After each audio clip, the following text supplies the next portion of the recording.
আমাদের জেলা সেক্রেটারি উনি বিদ্যুতের চাকরি করে, উনি চাকরি করছে।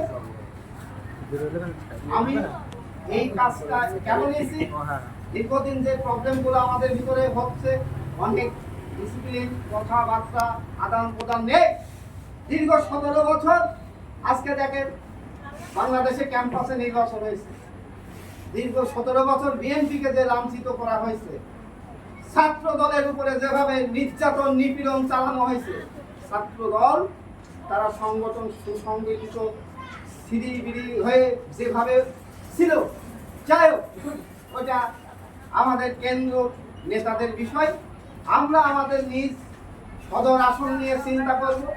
আগামীতে ধানের শীষ যে কোনো লোক যদি তারেক রহমান একটা রিক্সাওয়ালাকেও দেয়, আমরা কিন্তু রিক্সাওয়ালাকে চেনবো না, আমরা চেনবো যে ধানের শীষকে ভোট দিতে হবে। আগামী দিন পার্লামেন্টে ক্ষমতায় নিয়ে আসতে হবে। এই জিনিস আপনাদের কিন্তু চূড়ান্ত সিদ্ধান্ত নিতে হবে। আপনাদের যে কমিটি হবে, কারা ছিল, কিভাবে ছিল, আপনারা 10 নম্বর ওয়ার্ড শ্রমিক দলের যে কমিটি তৈরি হবে, এই কমিটিটা আপনারা সুন্দরভাবে দেবেন। এই কমিটি আবার আমরা দিলেই যে পাস করবে এরকম না, আমরা কমিটির অবজার্ভ করি, দেখবো যে কমিটির মধ্যে কোনো দোষক ঢোকেছে কিনা। আমার ভাইসকে হয়তো আমি লিড করতে পারি, আমি সেই ক্ষেত্রে আমার ভাইসকে বাঁচানোর জন্য বিএনপি শ্রমিক দলকে দিয়ে দিলাম। আবার মনে রাখবেন, যারা দলবাজি করেছে, চাঁদাবাজি করেছে, স্বৈরাচারী সরকারের সাথে যে আওয়ামী লীগের দোসররা, তারা কিন্তু দেশ থেকে পালিয়ে গেছে, বিভিন্নভাবে গাঁও ঢাকা দিয়ে। কিন্তু দেশে কিন্তু একটি দলকে সমর্থন করার জন্য নিরপেক্ষ লোক থাকে, প্রত্যেক দলকেই ভালোবাসতেই পারে। সেই লোকগুলা কিন্তু নৌকাকে ভালোবাসতে পারে, নাগরকে ভালোবাসতে পারে, জামাতকে ভালোবাসতে পারে, বিএনপিকে ভালোবাসতে পারে। তাদেরকে ভালোবাসা দিয়ে সুন্দর পরিবেশে তাদেরকে আগামী যে জাতীয় নির্বাচন আসছে ফেব্রুয়ারিতে, আল্লাহ পাক রব্বুল আলামিন যদি চায় দেশে, তাদেরকে ভালোবাসে সুন্দরভাবে যাতে ধানের শীষ জিততে পারে, সারা বাংলাদেশের বিজয় হয়। আমাদেরও কেন্দ্রতে শ্রমিক দলের কেন্দ্র নেতারা আছে, তাদের দিক নির্দেশনার বাইরে আমরা কিছুই করব না। কিন্তু আমরা যদি সংগঠনটাকে সুসংগঠিত না করতে পারি, আমাদেরকে বৈঠক দিতে হবে কেন্দ্র। অতএব আপনাদের কাছে আমার বিনোদনের সাথে অনুরোধ, আপনারা যারা বিএনপি করবেন, শ্রমিক দল করবেন, শ্রমিক দলের যখন কমিটি হবে আপনাদের কিন্তু ফলো করতে হবে। আমরা যারাই বিএনপি প্রোগ্রামে যাব, প্রত্যেকেই কিন্তু জেলা কমিটি প্রোগ্রামে অ্যাটেন্ড করব। কিন্তু আমি কার সন্তান আমাকে চিনতে হবে।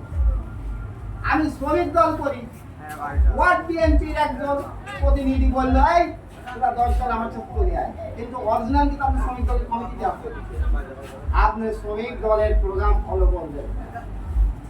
না হলে কিন্তু আপনাকে ওই নেতা ব্যবহার করবে, সুযোগ দেবে। নিজের নৈতিক চরিত্র গঠনমূলক ভাবে চলাফেরা করবেন।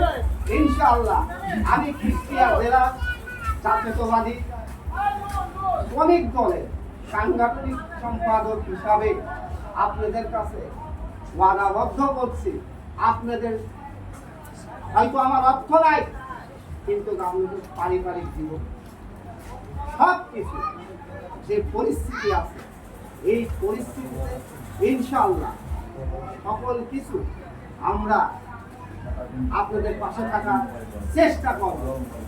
কিন্তু আপনাদের কাছে অনুরোধ, কেউ যদি বিএনপির নাম ভাঙায় আপনাদের 10 নম্বর ওয়ার্ডে যদি কোনো চাঁদাবাজি করার চিন্তা করে, মনে করবেন তারা বিএনপির লোক না।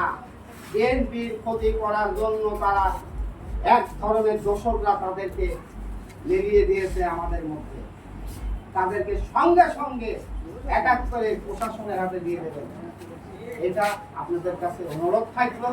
প্রত্যেকটি এলাকায় আমাদের সংগঠনের সাংগঠনিক কার্যক্রম চলমান আছে। আমরা ইনশাআল্লাহ আগামী দিন বিএনপিকে দেশের নেতা তারেক রহমানের হাত শক্তিশালী করার জন্য, দেশ নেত্রী বেগম খালেদা জিয়ার হাত শক্তিশালী করার জন্য, শহীদ প্রেসিডেন্ট জিয়া রহমানের আদর্শে যে আমাদের আগামী দিন যে ভবিষ্যতে অবস্থান আসবে, সেই অবস্থানকে আমরা সুসংগঠিত করার জন্য আমরা সকল অবস্থানে প্রস্তুত হব। এটা কিন্তু আপনারা সবাই মাথায় রাখবেন। আমরা শ্রমিক দল করি, আমাদেরকে ভাঙায় সারা বাংলাদেশে শ্রমিক জনতা, যে ব্যাংকে কর্মকর্তা সেও শ্রমিক, যে ওই ইন্ডাস্ট্রিজে চাকরি করে সেও শ্রমিক, যে বাসায় কাজ করে সেও শ্রমিক, যে অটো চালায় সেও শ্রমিক, যে ট্রাক চালায় সেও শ্রমিক। বাংলাদেশে এত বড় সংগঠন, বৃহত্তর সংগঠন, সে তো শ্রমিক সংগঠন। জিয়া রহমানের হাতে গড়া এই শ্রমিক সংগঠন, এই সংগঠনকে কোন রকম বিলীন হয়ে দিতে দেওয়া যাবে না। আপনারা এইগুলা খেয়াল রাখবেন। আপনাদের কমিটি আপনারাই সাজাবেন, আপনাদের ঘরে আপনারা কিভাবে চলাফেরা করবেন আপনারা সাজাবেন, আমরা মতামত নেব। আমার একটি অনুরোধ, কমিটির মধ্যে যেন কোনো গ্রুপিং সৃষ্টি না হয়। আমরা গ্রুপিং রাজনীতিতে বিশ্বাস না। আমরা সকাল হলেই আমাদের কাজকর্ম করতে হয়, যে যে কর্ম অবস্থানে খায় এই কর্ম আমাদেরকে করেই খাতে হবে। কিন্তু পাশাপাশি আমাদের সন্তানাদিদের সুবিধা আছে। একজন দলের উচ্চ পদের কর্মকর্তা থাকলে সেই জায়গায় আমরা অনেক কিছু উপকার পাবো, ক্ষতি হবে না। কিন্তু বিএনপি যদি পার্লামেন্টে না যেতে পারে, এই চক্রান্ত কিন্তু সারা বাংলাদেশে এবারের ফেব্রুয়ারি নির্বাচনে কিন্তু অনেক ধোঁয়াশা চক্রান্ত চলছে। এই চক্রান্ত আপনারা মাথায় রেখে কাজ করবেন। 2 টাকাতে কারণ নৈতিক চরিত্র বেচবেন না। শহীদ প্রেসিডেন্ট জিয়া রহমান এইরকম নেতা কর্মী তৈরি করেনি। কিন্তু আমরা এখন যে যুগে এসে গেছি, কম্পিউটার যুগ, তো মানে এক ধরনের প্লাস্টিকের মানুষ হয়ে গেছে। যেখানে মন সেখানে আমরা এই ইউজটা হবে না। আপনারা শ্রমিক দলের আমাদের প্রেসিডেন্ট, আমাদের সেক্রেটারি, তারা দুজনেই, প্রেসিডেন্ট অসুস্থ ঢাকাতে, তার জন্য দোয়া করবেন আপনারা, সে যেন সুস্থ থাকে, সুস্থভাবে যেন আসতে পারে। তাদের নিয়েও আপনাদের সাথে করে বসা হবে। আপনাদের 10 নম্বর ওয়ার্ড শ্রমিক দলের এখন যে আলোচনাটা হবে, বসে এই আলোচনাটা আপনাদের কাছে আমার অনুরোধ, বিনোদনের সাথে আপনারা কেউ গ্রুপিং করবেন না।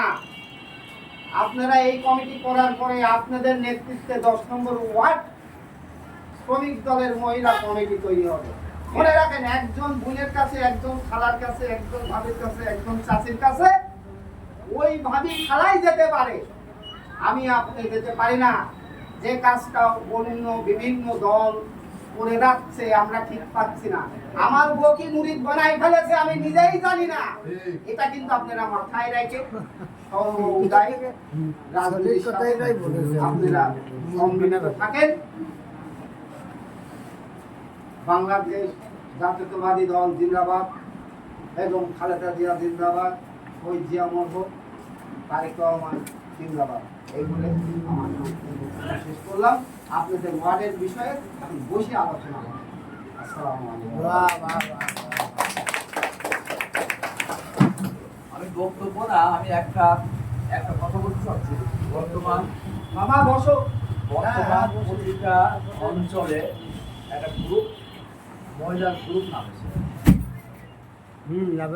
প্রতিটা অঞ্চলে একটা মহিলার গ্রুপ নামেছে। মানে সেই গ্রুপগুলাকে এই মহিলার, আমি তো পুরুষ মানুষ, আমি তো মহিলার বাড়িতে যাওয়া সম্ভব নয় আমার, ওই জন্য মহিলার গ্রুপ নামেছে, এনটি গ্রুপ। তাদের আপনার ওয়াইফ কি বলে আসছে, আমার ওয়াইফ কি বলে আসছে আমি কিন্তু জানি না। আমি হয়তো আমার বাড়িতে বললাম, কিন্তু ওই গ্রুপটা মজায় খেলাইছে আপনার বাড়িয়ালিদের, আপনার বাড়িয়ালিদের মজায় ফেলাইছে। যাতে এই মজার থেকে আপনারা বিরত থাকেন, সব সময় আপনার বাড়িয়ালিদের এগুলো বলবেন খবরদার। কোনো গ্রুপিং যদি কেউ আসে, কোনো মহিলা টিম যদি আসে, কখনো থাই দিও না তাদেরকে। ধন্যবাদ। অনেক আচ্ছা শোনেন ভাই, আপনি